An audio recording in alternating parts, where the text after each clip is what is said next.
15 years. And then after that, she said, Really? Paul Newman finally breaks his silence on Brandon deWilde, and the story behind it begins long before the fame. Born Paul Leonard Newman on January 26, 1925 in Shaker Heights, Ohio, he came from humble but cultured roots. His dad, Arthur Newman, ran a sporting goods shop, while his mom, Teresa Fetzer, had an artistic soul and a sharp eye for talent. She spotted her son's natural charm and confidence early on and pushed him into acting classes before most kids even knew what a stage was. But don't get it twisted, Newman's early years weren't all glamour and spotlights. He grew up in the tough days of the Great Depression, learning the real-life lessons of grit, patience, and hard work. Those struggles shaped him into the grounded, sharp-minded man fans would later admire on screen. When World War II hit, everything changed. Newman put his dreams on hold and served bravely in the U.S. Navy as a radio operator and rear benner in the Pacific. The war left deep marks on him. He carried both the weight of survival and a quiet seriousness that showed in his later roles. That mix of strength and reflection gave his acting a depth you couldn't fake. After the war, Newman didn't just chase fame, he chased the craft. He studied economics and drama at Kenyon College, then took his passion even further with intense training at the Yale School of Drama and the legendary Actors Studio in New York City. Those years built his discipline and his respect for the art of performance. For Paul, acting wasn't about red carpets or headlines. It was hard work, pure dedication, and a lifelong love for the stage and screen. Paul Newman's climb to stardom didn't come easy, not even close. His early days on Broadway and TV got him noticed, sure, but Hollywood didn't hand him fame overnight. His first few films landed with mixed reviews, and Newman had to fight his way up. It wasn't until the mid-1950s that things really started to shift, and suddenly, he wasn't just another actor, he was the guy to watch. His big break came in Somebody Up There Likes Me, 1956, where he played boxer Rocky Graziano with raw emotion and unstoppable energy.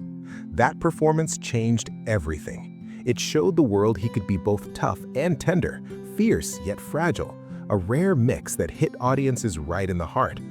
From that moment, Newman wasn't just a rising star, he was redefining what it meant to be a leading man in American cinema.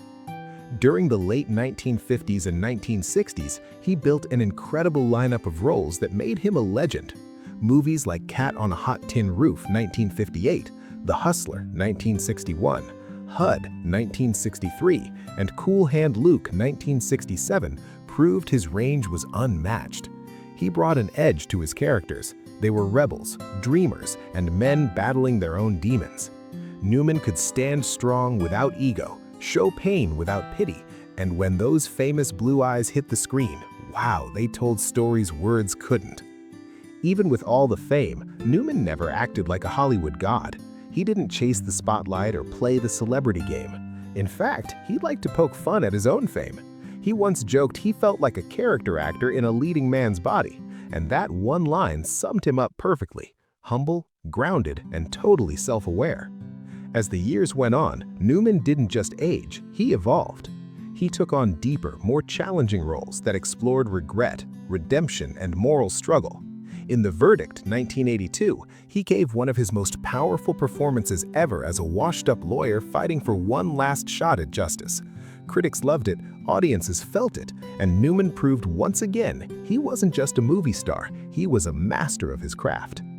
After countless Oscar nominations and years of being overlooked, Paul Newman finally got his long-overdue moment in 1987. He won the Academy Award for Best Actor for The Color of Money. It was the sequel to The Hustler, and it felt like Hollywood was finally catching up to what fans had known all along. This man was a legend. But in true Newman style, he didn't act like a conquering hero. He accepted the award with quiet grace, smiling humbly as if to say, "It's about time." And acting wasn't his only thrill. Newman had a serious need for speed.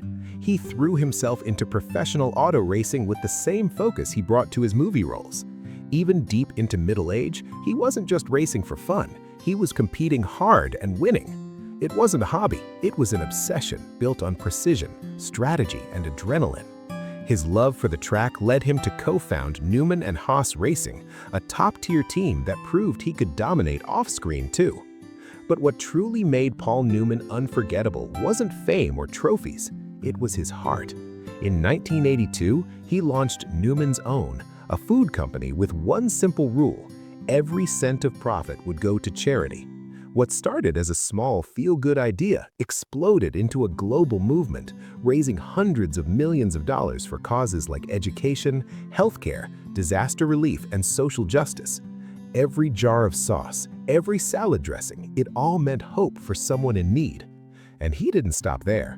Newman founded the Hole in the Wall Gang camps, giving kids with serious illnesses a chance to laugh, play, and just feel normal again. He never bragged about his generosity, never chased headlines or credit. For him, giving back wasn't about applause, it was simply the right thing to do. Paul Newman's personal life had just as many twists, emotions, and unforgettable moments as the characters he played on screen.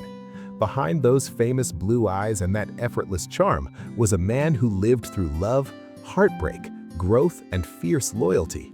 Across his 83 incredible years, his story wasn't just about fame, it was about finding real connection and holding on to it through all the chaos that comes with Hollywood.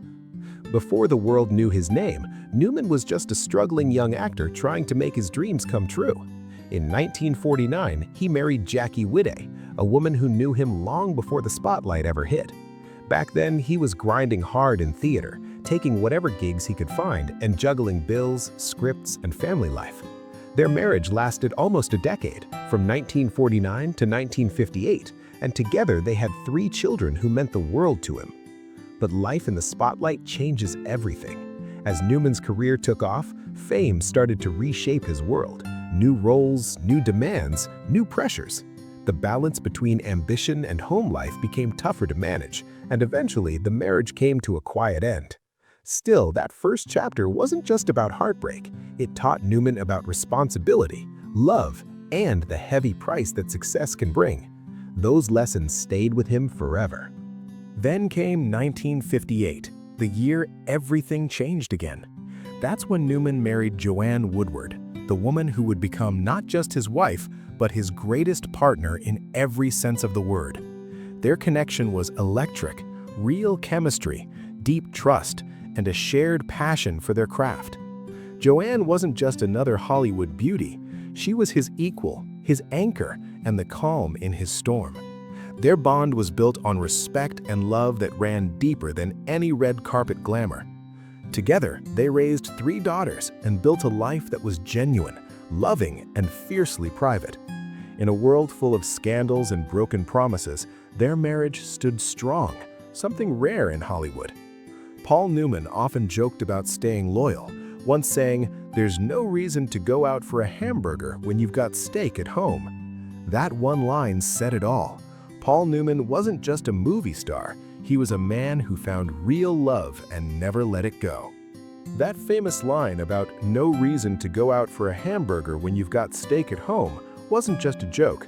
It perfectly captured Paul Newman's mix of wit and loyalty. His marriage to Joanne Woodward lasted an incredible 50 years. Yes, 5 decades, which is practically a miracle in Hollywood, where relationships tend to fade as fast as the spotlight changes. Through career highs, personal losses, and all the chaos that comes with fame, they stood side by side until his final days in 2008.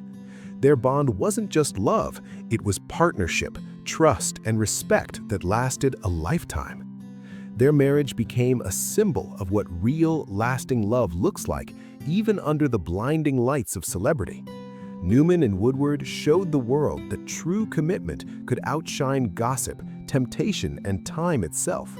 But beyond being a devoted husband, father, and legendary actor, Newman also had a deeper spiritual side. He was ordained as a minister through the Universal Life Church, a surprising move that showed just how independent his thinking was.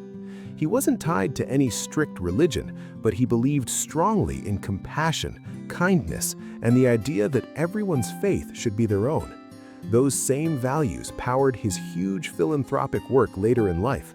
His heart for service and his respect for human dignity ran deeper than most ever realized. And then there's the story he rarely talked about, his memories of Brandon deWilde, the gifted young actor who starred alongside him in the 1956 classic, Shane. Most people remembered Shane as one of the greatest westerns ever made, but few knew how deeply the film and Brandon affected Newman. The boy had a presence far beyond his years, and his tragic death at such a young age left Newman haunted with quiet sorrow.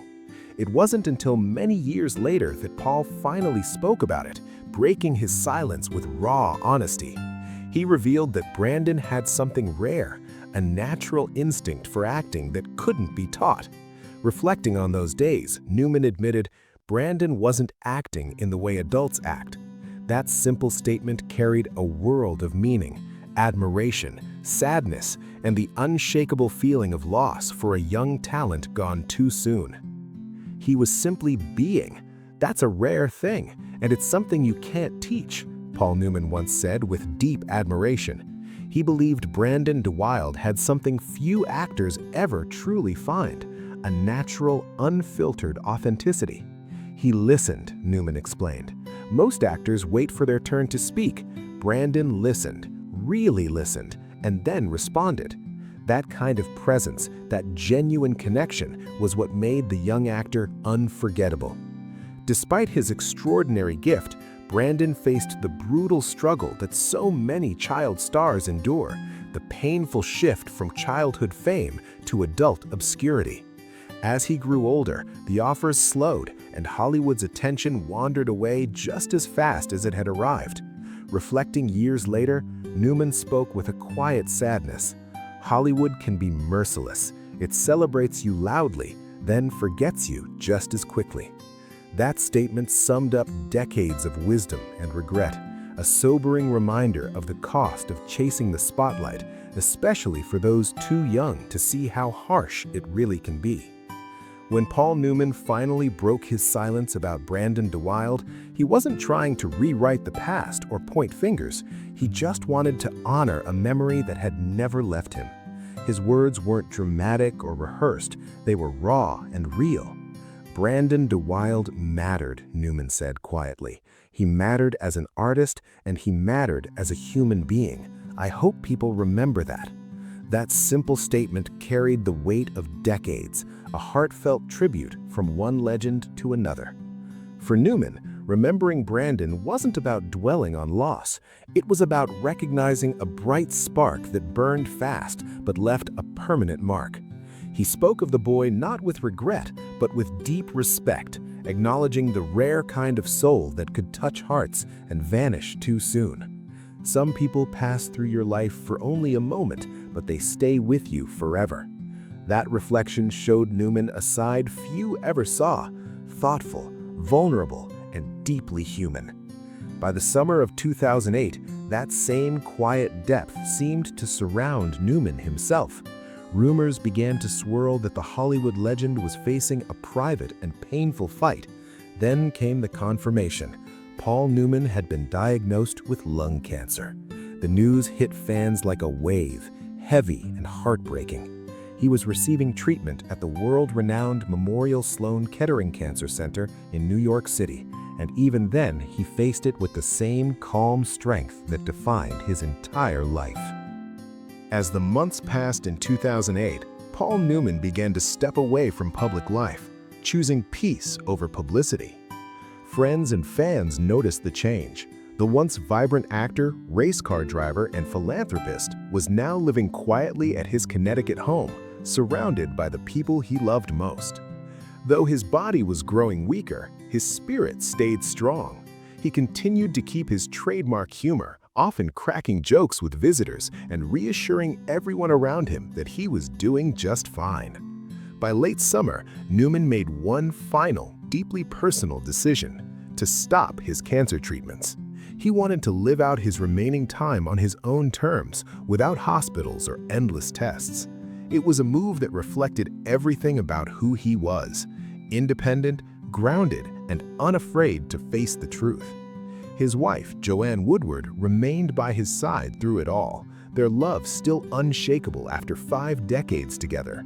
Friends described their final days as tender and peaceful, filled with laughter, shared memories, and moments of quiet reflection. On September 26, 2008, the world lost more than just an actor. It lost a legend.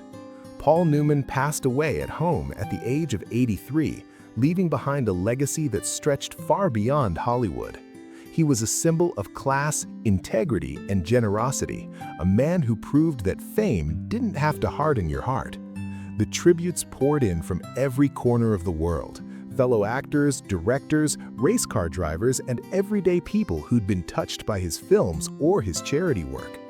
Even in death, Paul Newman's presence lingered. In every role he played, every bottle of Newman's Own on store shelves, every smile at a children's camp he helped create. His story wasn't just about stardom, it was about humanity, purpose, and love that never faded. His light, just like deWilde's, continues to shine, proof that some spirits are simply too powerful to be forgotten. Even after his passing, Paul Newman's impact refused to fade. If anything, it grew stronger. His name became more than just a memory. It became a symbol of integrity, kindness, and purpose that continues to inspire people around the world. The Newman's Own Foundation, which he started from a simple idea to give everything away, carried on his mission with unstoppable energy. To this day, it has donated hundreds of millions of dollars to countless charities, proving that one man's vision can truly change lives. Newman's influence stretched far beyond Hollywood or the racing track. He showed what it meant to live with heart. His humanitarian work kept growing even after his death, helping fund hospitals, educational programs, environmental causes, and organizations dedicated to social justice. His belief was simple but powerful. If you've been given much, you should give much back. That mindset made him stand apart in an industry often defined by ego and excess. Joanne Woodward, his beloved wife and creative partner, continued to protect his legacy with grace. Their story remains one of Hollywood's most genuine love tales, two artists who balanced fame with real devotion. Even as she faced her own health challenges in later years, she made sure their shared values of love, humility, and generosity stayed alive in every project connected to his name. Their marriage became a blueprint for how real partnership can outlast fame itself. In the end, Paul Newman wasn't just an actor or a movie star. He was a man who used his gifts to leave the world a little better than he found it. His journey from a small-town kid in Ohio to a global icon was built on discipline, empathy, and authenticity that never wavered. Decades later, people still watch his films not just for entertainment, but for the raw truth he brought to every role. And as long as his name lives on, so does his message, that grace, kindness, and courage never go out of style. The news of Paul Newman's illness sent shockwaves through Hollywood and beyond. Fans everywhere were heartbroken. For decades, audiences had watched those famous blue eyes light up the screen, and now the thought of losing that brilliance felt almost unreal. But in classic Newman fashion, he faced the storm with quiet dignity. No media circus, no emotional statements, just calm strength and privacy, exactly how he lived his life. While rumors spread fast, the truth came out gently through one of the people who knew him best, A.E. Hotchner, his closest friend and longtime business partner in the Newman's Own empire. In a 2008 interview with the Associated Press, Hotchner revealed that Paul had privately shared his diagnosis nearly a year and a half earlier. That revelation showed just how close Newman kept his circle. He didn't want sympathy or spectacle, only honesty and support from those he truly trusted. Even as speculation grew, Newman's team kept things low-key. His spokesperson offered only a simple, reassuring update: "He's doing nicely." It was a carefully chosen phrase, neither confirming nor denying anything, but it said everything about the man himself. Newman had always hated self-pity and never wanted his name tied to drama or attention-seeking headlines. He'd built a lifetime of authenticity, and even in illness, he stayed true to that code. And the cruel twist wasn't lost on anyone who knew him. Newman's lung cancer traced back to years of heavy smoking. Like many of his generation, he'd picked up the habit back when cigarettes were seen as stylish, especially in Hollywood's golden age. The image of a cigarette in a movie star's hand was almost iconic, but the price was devastating. In 1986, Newman finally kicked the addiction for good, showing the same discipline and self-control that had defined his entire life. It might have been too late to erase the damage, but it proved once again that Paul Newman had the courage to face even his own mistakes with honesty and strength. In his final years, Paul Newman didn't shy away from owning his choices, even the ones he wished he could take back.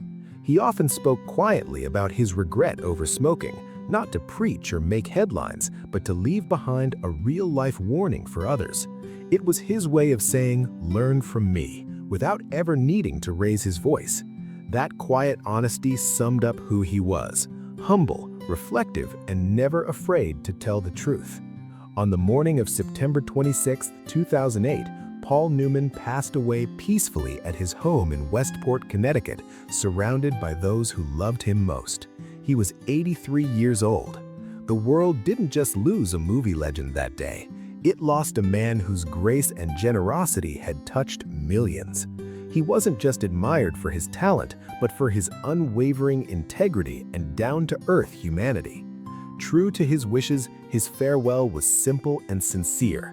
He was cremated after a small, private service attended only by his closest family and friends.